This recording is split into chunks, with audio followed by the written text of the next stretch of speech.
Yo, what's good everyone?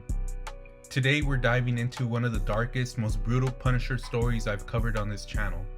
This arc feels like Narcos crashed straight into a Punisher fever dream. We got cartels, torture chambers, corruption, and Frank Castle going full monster mode. In this chapter, Frank goes after Armando Molero's cartel, and trust me, this isn't your standard Punisher takes down some thug's storyline. We're talking zombie drugs, brainwashed cartel assassins, and a showdown with a man who calls himself El Zombie. And Frank is more ruthless than ever. Let's get into it. Alright, so we're opening up 25 years before the Marvel Knights comic series called The World to Come, which is a non-linear, dark future tragedy that explores the political and cultural collapse of Wakanda following the death of T'Challa and the controversial rise of his unexpected successor.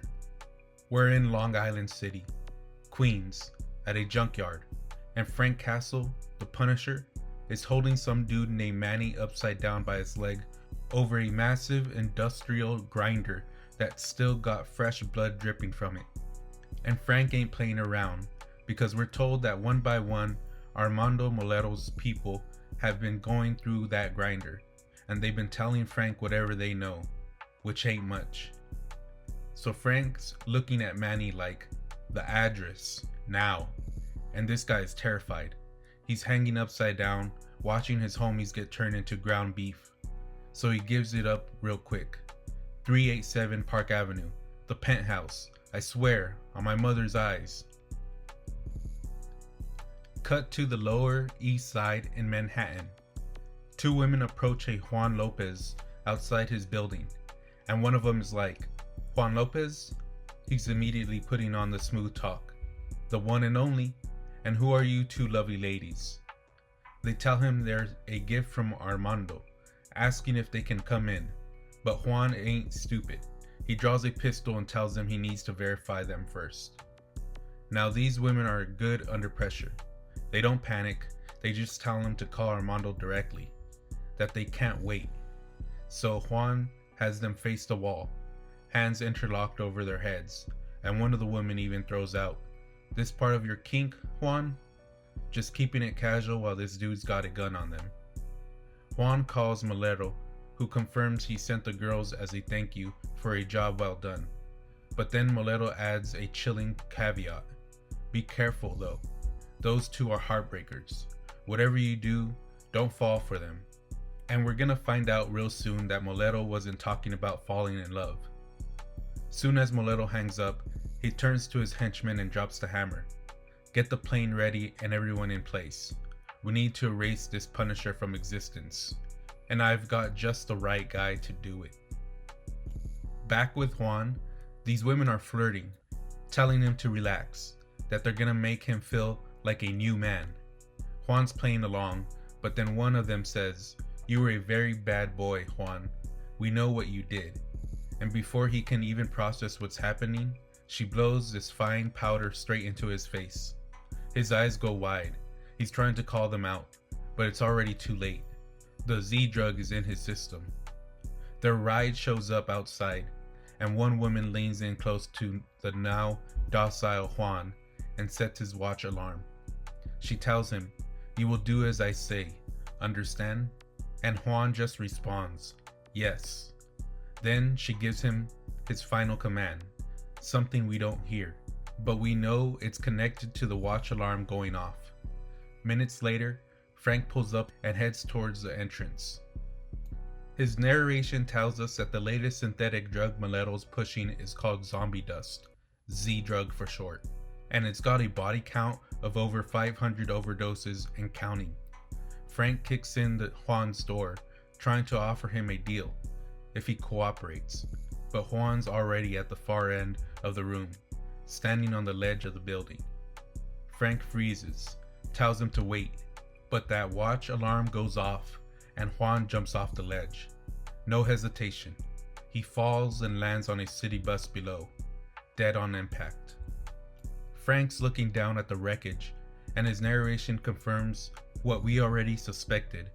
Obviously under the influence of Molero's Z drug, someone got to him before I did. So now Frank's gotta toss the place for any intel he can find, and he finds a cell phone, a map with the Red Hook area, and an arrow pointing at a location on it. Now we cut to FBI headquarters in Washington, D.C., and this is where things get really interesting. A secretary tells Agent K she's got a call from New York, and when K picks up and hears the news, she says, "What in the hell? That's a hell of a way to catch a bus. Damn, this sets us back big time." Turns out Juan was their informant inside Molero's gang, and he just became the third dead agent. Agent K tells the room they lost a crucial connection, and without Juan feeding them intel, Molero's drug cartel is just gonna keep expanding. One of the agents starts going on about how maybe Juan was just depressed, because it's hard to make friends in big cities, and another agent chimes in about preferring dogs because they're loyal. Agent K straight up shuts them down. Next idiot that talks gets a bullet in his head. She tells them she needs a new undercover agent placed in the next few days, or one of them geniuses is getting the job. Room clears out, and she makes a call to someone named Howard. Howard confirms he heard about Juan, calls him a good dude, but then drops some major intel. Molero left the country in a rush this morning, took his wife and someone called El Zombie with him. Howard says they're dealing with some problem with clients, and with El Zombie there, a bloodbath is guaranteed. But the most important thing Howard mentions is this: Molero's got someone high up feeding him information, and Howard's pretty close to finding out who. Agent K tells him she'd pay handsomely for the name because she feels like she's swimming upstream. She says she'll alert authorities in New York to keep an eye out, and Howard needs to get her that name ASAP. Cut to Red Hook, Brooklyn, at night. The Punisher is crouched on a rooftop with a 4-barreled rocket launcher, scoping out the waterfront. His narration tells us he ain't sure where the shipment's coming in from, but he recognizes some of Molero's gang mixed with what looks like crew members. So Frank does what Frank does best. He creates chaos by launching a rocket straight at a cargo ship. The explosion tears through the deck like paper. The henchmen start looking up at the rooftop, trying to spot the shooter. Frank sneaks up on one of the guys and drives a knife through his skull, entering through the ear.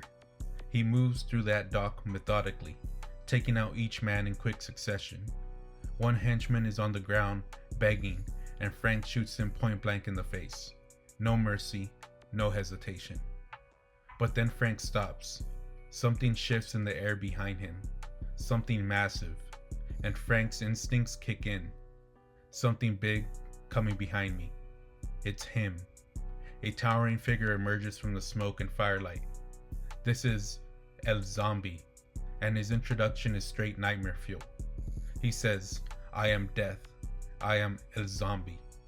Frank says, "Looks like I finally get a chance to send this killer to hell." El Zombie charges and just grabs Frank like he's nothing. Just grabbing Frank and ragdolling him around. Frank pulls his knife. He's slashing, stabbing El Zombie in the torso. And El Zombie doesn't even slow down. This dude is tanking everything Frank throws at him. Then, from the shadows, 2 henchmen fire blow darts. Frank feels the sting in his neck, and he's like, "What the hell? Blowguns?" Already you can tell that the Z-drug is starting to mess with him. But Frank's still trying to fight. He bites the pin off a grenade, yells, "Enough of this." But a zombie just snatches the grenade from Frank's hand, tosses it aside, and takes him down hard. A zombie rips the gun from Frank's grip and shoots him with his own weapon. Frank's narration is fading. How in the hell? Those darts. Can't stay focused. Losing. And then he blacks out. Now we jump to 5.9 miles above Casa Molero in Sinaloa, Mexico. Still 25 years before the Marvel Knights world to come.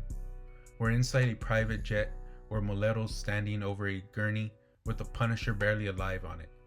A doctor's working frantically, and Molero asks if they're gonna make it.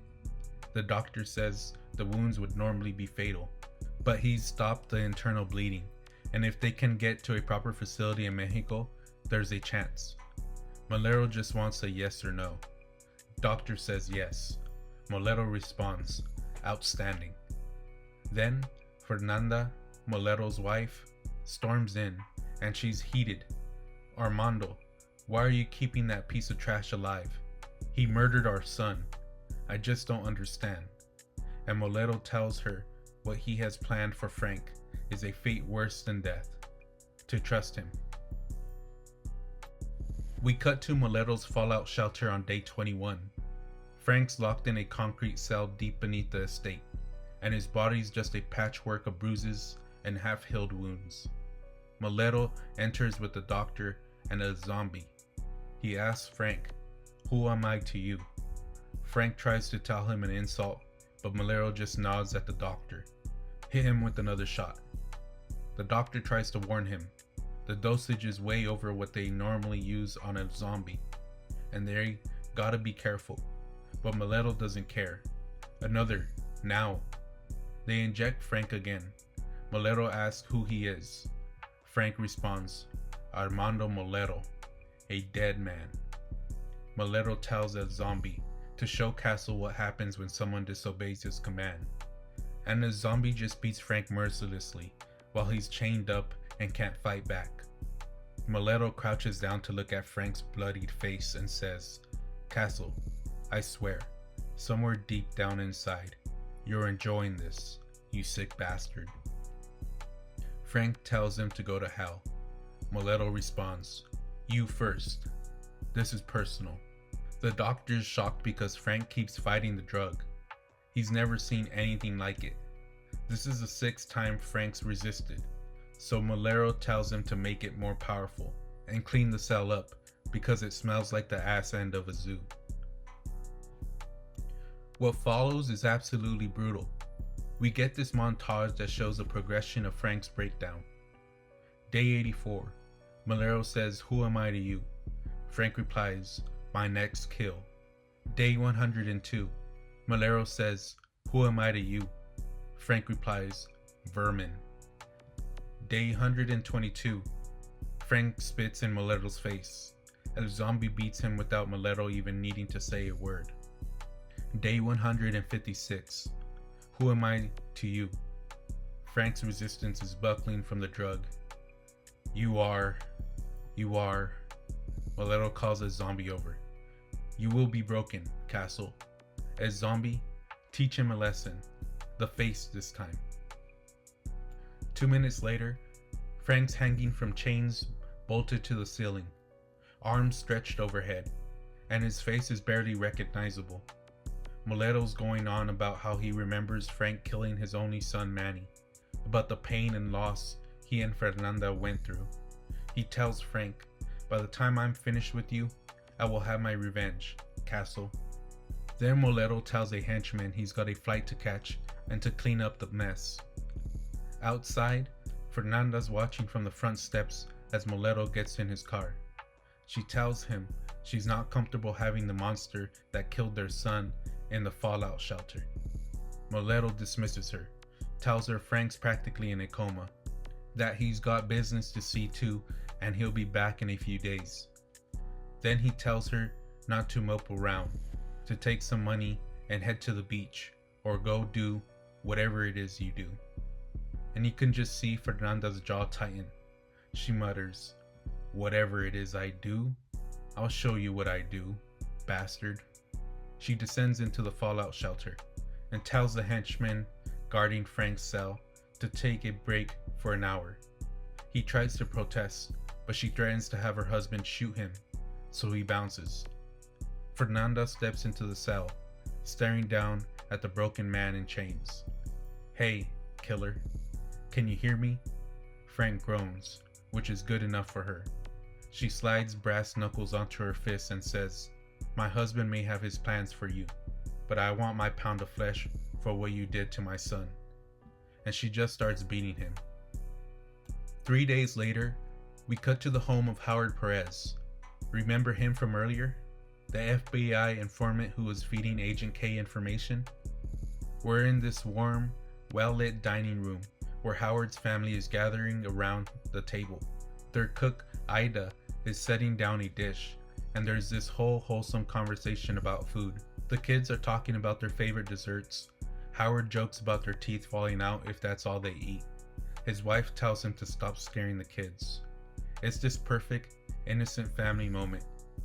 And then we get the smash cut that's gonna haunt you. Same dining room, same family, but now they're all riddled with bullets. Blood and shattered glass across the table. The walls are perforated. Every single one of them. Howard, his wife, his kids, Ida, dead. Standing outside with a minigun, still spinning down, is Frank Castle. And the last line of the issue, Frank says, "I am death. I am a zombie." So let's talk about what just happened here, because this ending is not what you think it is on first read. Malero didn't just torture Frank for revenge. He completely broke him down with the Z drug over months, the same drug they used to control a zombie, and turned Frank Castle into his own personal weapon. That Howard Perez hit, that wasn't random. Howard was about to expose whoever was feeding Malero information from inside the government. So Malero used his brand new puppet, the most dangerous killer in the Marvel Universe, to eliminate that threat. And this is why the issue keeps reminding us this is 25 years before the world to come. Whatever Frank becomes, whatever Malero's done to him, it's gonna have consequences that echo for decades. We don't know yet how Frank eventually breaks free from this programming, if he even does. So yeah, that's Marvel Knights Punisher issue 1. If you enjoyed this breakdown, be sure to drop a like, subscribe, and hit that notification bell so you don't miss when issue 2 drops. Let me know your thoughts down in the comments. Are you down for this dark direction? And what's Frank's path out of Malero's control? Drop your theories below. Alright, later.